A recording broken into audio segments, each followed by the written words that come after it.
Bonjour, bonjour et bienvenue pour ce nouvel épisode du podcast Q&A. J'espère que vous allez bien. J'ai pris 2 semaines de vacances là et ça m'a fait beaucoup de bien. Ça m'a fait beaucoup de bien. Mais je suis aussi ravie de revenir, de reprendre le travail et de revenir à ce petit podcast, de lire vos questions et d'être chez moi avec mes animaux. Ça fait du bien aussi. En plus, il fait très très beau aujourd'hui en ce moment à Francfort. C'est la dernière semaine, donc on en profite. Enfin, c'est la dernière semaine où il fait chaud en fait, où il fait encore un peu chaud. Apparemment, on va perdre 10 degrés d'un coup. Bref, j'arrête de vous raconter ma vie. Alors, j'ai plein de questions pour aujourd'hui et très peu de batterie sur mon laptop. Et comme je ne peux pas le brancher présentement, je vais peut-être faire 2 podcasts finalement. Et voilà, commencer jusqu'à ce que mon laptop décède. Allez, on y va. Alors, la première question, c'est comment faire du yoga quand il n'y a pas la place de faire du yoga? Alors, on peut faire de la méditation, on peut faire des exercices de respiration, on peut faire des postures assises sur une chaise ou au sol d'ailleurs, euh, ou des postures debout mais sans avoir les jambes écartées, sans nécessairement faire de guerrier, de fente haute, de choses comme ça. Il y a plein de choses qu'on peut faire sans avoir beaucoup de place. L'important, je dirais, c'est surtout en fait de prendre un temps pour soi parce que je connais un peu la situation de la personne qui a posé la question et voilà, cette personne était dans sa famille et il n'y avait pas donc la place de dérouler un tapis et de faire une full session avec peut-être salutation au soleil et puis guerrier, comme je disais, les postures qui prennent un peu plus de place où on écarte un peu plus les jambes. Donc voilà, je dirais que si on est en déplacement comme ça et qu'on n'a pas la place ou on n'a pas son tapis ou quoi que ce soit, l'important c'est quand même de prendre tous les jours, je dirais un temps pour soi. Ça peut être encore une fois, ça peut être des exercices de respiration, de la méditation, des petits mouvements de la tête, des épaules. Mais l'idée est voilà, de quand même prendre un temps pour s'occuper de soi, prendre un moment pour s'occuper de soi, pour se demander comment on va, ce dont on a besoin, euh, de, un moment de solitude où on fait un check-in avec soi-même, on se dit ok, comment je me sens, je suis pas chez moi, je suis dans ma famille, est-ce que parfois ça peut soulever pas mal d'émotions et de pensées, de nostalgie, de frustration, de ressentiment, de plein de choses. Donc c'est bien de prendre un moment pour simplement être avec soi-même et s'assurer que tout va bien et qu'on peut répondre à nos besoins comme ils se manifestent. Plutôt que d'être vraiment dirigé vers l'extérieur, vers les besoins des autres, vers le rythme des autres, parce que aussi quand on n'est pas chez soi, on doit un peu se caler sur le rythme de la personne chez qui on est ou du groupe avec lequel on est. Donc c'est bien voilà, juste de revenir vers soi un moment. Et c'est le plus important, plutôt que de vouloir absolument faire des postures particulières voilà, de faire du yoga pour faire du yoga, quoi. Voilà. C'est mon avis et je le partage. La deuxième question, qu'est-ce que namasté veut dire? Alors, que veut dire namasté? J'aime bien cette question parce qu'elle est parce qu'il y a plein de réponses en fait. À la base, la réponse facile, la réponse simple, la réponse de base, c'est simplement une salutation en fait. Ça veut simplement dire, en gros, je m'incline devant toi. I bow before you. Je m'incline devant toi. Mais parfois, on entend aussi une signification plus spirituelle qui provient de l'hindouisme. Qui se traduirait, ou Namasté se traduirait plutôt par le divin en moi reconnaît, salue et honore le divin en toi, ou le sacré en toi. Ça vient du coup de l'hindouisme et de cette idée qu'on partage tous on est tous divins, on partage tous la même...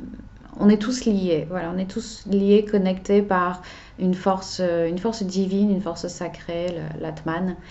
Euh, donc c'est d'ailleurs ce qui... un aparté rapidement, yoga veut dire union, en gros. Et c'est cette idée aussi que tout est connecté toujours. Donc, je parle souvent du fait que tout est connecté dans le corps, donc l'esprit, le corps, la physionomie, la physiologie, la biologie, tout est connecté, tout fonctionne ensemble. Mais dans la philosophie du yoga, il y a aussi cette idée de spirituel que on est tous connectés. Donc faire du mal à quelqu'un d'autre, c'est se faire du mal à soi-même, etc. Mais ça, c'est la signification plus spirituelle. Mais namasté, principalement, c'est utilisé pour dire bonjour, en fait. C'est juste une salutation. Et un autre aspect intéressant aussi de cette question, c'est que j'ai eu l'occasion de demander à des Indiens qui venaient de différents endroits d'Inde comment ils utilisent ça et quelle est la façon correcte de l'utiliser aussi. Et ils sont pas d'accord, ils sont pas du tout d'accord entre eux. Donc je pense que ça dépend de quelle partie d'Inde on provient. Mais il y a certaines personnes qui disent Namasté, c'est une salutation qui veut juste dire bonjour, donc ça n'a aucun sens de le dire à la fin de la séance, par exemple. Et d'autres qui disent non, c'est juste une salutation qui veut dire donc je m'incline devant toi, donc tu peux le dire au début, à la fin, il n'y a pas de problème. Donc voilà, je pense qu'il y a aussi des significations différentes en fonction d'où on vient et de l'usage qu'on en fait. L'Inde, c'est tellement grande que voilà. Donc voilà, on peut l'utiliser simplement pour dire salut. Et on peut aussi l'utiliser de façon un peu plus spirituelle pour si ça nous touche, pour parler du divin en soi qui salue et honore et reconnaît le divin en l'autre personne. Donc c'est une jolie, voilà, même si on n'est pas branché spiritualité, c'est une jolie signification, je trouve. Question suivante. Un petit truc que tu as fait pendant les vacances juste pour toi.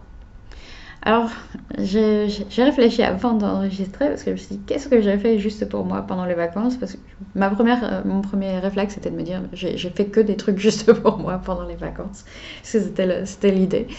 Je dirais qu'en premier lieu, je me suis autorisée à ne pas faire de yoga quand j'en avais pas envie. Et du coup, j'en ai pas fait pendant une semaine. Et c'était ma première pause depuis très très très longtemps, depuis que je peux m'en souvenir en fait. Je fais toujours un peu de pratique physique normalement tous les jours. Mais là, je me suis autorisée à ne pas en faire parce que j'étais un peu pas en burn-out, c'est un terme un peu fort, mais le fait depuis un an, ne faire que ça pour mon travail et pour ma pratique personnelle, j'ai ressenti le besoin de faire une pause. Et bizarrement, du coup, parce que quelque chose que j'ai fait pour moi, c'est de ne pas faire cette chose pour moi, en fait, de ne pas faire de yoga et de prendre cette pause. Et ça m'a fait beaucoup de bien, ça m'a fait beaucoup de bien. J'étais ravie de reprendre, mais j'étais contente aussi de ne pas me mettre la pression et de ne pas me sentir coupable de ne pas l'avoir fait, en fait. J'ai aussi passé 2 jours extrêmement paresseux, où en revenant d'Amsterdam, j'avais ramené un space cake et j'ai juste mangé mon space cake pendant 2 jours. J'étais high as a kite et je jouais aux jeux vidéo pendant 2 jours. J'étais vraiment paresseuse à manger parce que du coup, oui, j'ai les munchies de fou quand je mange un space cake, donc j'avais faim tout le temps. Donc j'ai mangé, j'ai joué aux jeux vidéo et j'étais juste fonfon sur mon canapé pendant 2 jours. Et ça m'a fait aussi beaucoup de bien. J'étais ravie de faire 2 jours de rien.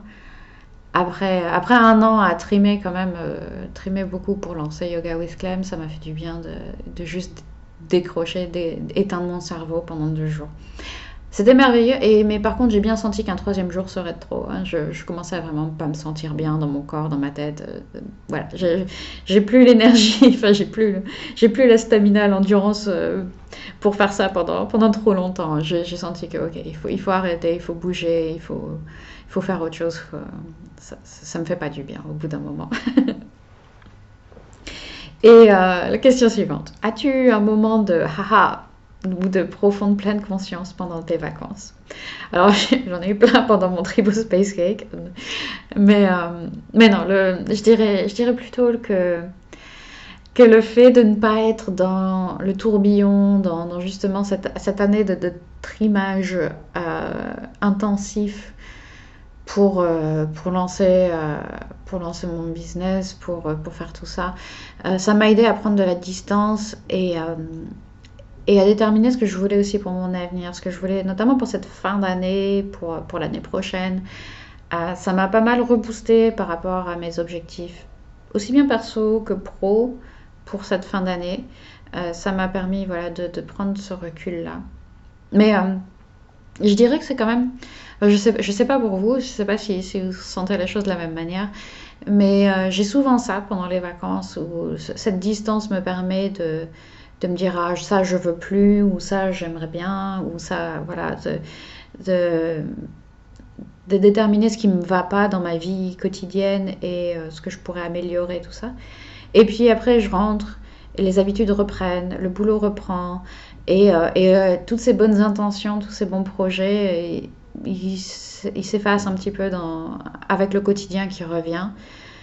Alors, mais j'en ai conscience de ça maintenant, j'en ai vraiment conscience. Du coup, je suis mes propres conseils et je m'auto-coach pour concrétiser ça, pour ne pas que ça s'efface, que ça se dilue et qu'on revienne au même train-train et au blender dont je parle de temps en temps, au fait de se laisser emporter voilà, par le tourbillon et se laisser écraser un petit peu par les mauvaises habitudes et tout ça.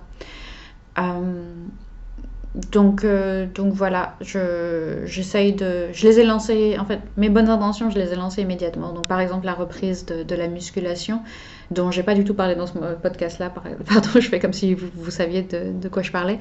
Mais c'est parce que je viens d'enregistrer le podcast anglais, c'est là que j'en ai parlé. J'ai repris hier la musculation, que j'avais fait une pause pendant un petit moment, parce que je déteste faire ce genre d'effort quand il fait trop chaud. Je déteste avoir trop chaud. Donc en été, en général, je fais des choses un peu plus douces. Je fais du yoga, quoi.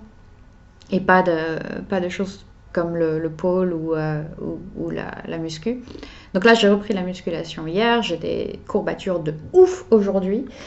Mais je suis contente, je suis super contente et c'est quelque chose que je veux refaire.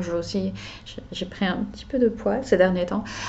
J'aimerais aussi le perdre parce que voilà, je suis pas bien dans mon corps, donc ce genre de choses, voilà, très très basique. Et parce que le reste roule à peu près bien, donc croisons les doigts pour que ça continue. Mais voilà, donc en termes de pleine conscience, pas vraiment, parce que justement l'idée c'était juste de déconnecter un peu et de me détendre. Donc j'ai pas non plus fait une réflexion super profonde sur les choses, mais ça, le fait de prendre de la distance pendant les vacances, ouais. Mon PC est en train de me dire qu'il va s'éteindre, donc je pense que je vais garder les autres questions pour soit un autre épisode, ou peut-être que je le mettrai, je l'enregistrerai un petit peu plus tard quand il y aura de la batterie, et je le sortirai aussi en même temps que celui-ci. Mais pour le moment, je vais donc devoir faire une interruption. Ça fait déjà 14 minutes après tout, donc c'est pas plus mal, peut-être ça vous permettra de faire une pause. Voilà, si vous avez des questions, n'hésitez pas à me les envoyer. Vous avez toutes les infos dans les notes de l'émission. Si je peux vous aider aussi à améliorer votre self-care, vos habitudes au quotidien, vous aider à gagner en mobilité, à vous détendre, trouver plus de zen, à améliorer votre sommeil également, puisque tout fonctionne ensemble, comme je le dis très souvent, tout est connecté, yoga, l'union, tout ça, l'atman, namasté, vous voyez ce que je veux dire, toi-même tu sais. Passez une excellente journée si vous n'enchaînez pas avec le podcast suivant, et même si vous enchaînez avec le podcast suivant. Je vous retrouve très bientôt. Merci beaucoup de m'avoir écouté dans mes élucubrations, et à bientôt.